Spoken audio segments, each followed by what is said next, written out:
member from Windsor West. Merci, Monsieur le Président. Thank you, Mr. Speaker. I would like that you would think that you left your house and your family and you went to another province so as to get another job. Of returning to Ontario to be with your family always on the top of mind. Speaker, as you know, this is the reality for many people in Canada.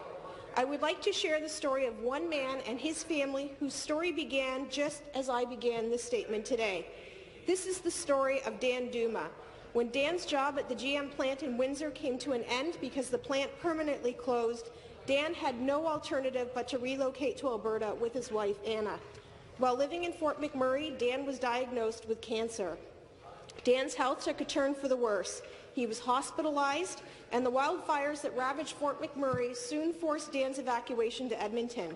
While in Edmonton, Dan was told he would not recover from his illness and that he and his wife should return to their loved ones in Ontario. Dan and Anna returned to Windsor, where Dan would live out his remaining days with his daughters by his side.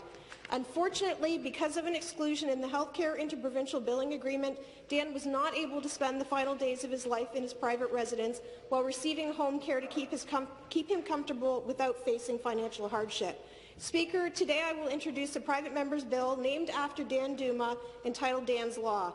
If passed, this bill will ensure that all Canadians with a serious illness that are covered by any province's public health benefit who choose to move to Ontario to spend their final moments with their loved ones get the home and community care that they need when they need it without facing financial hardship. My hope is that all members of this House will support my bill.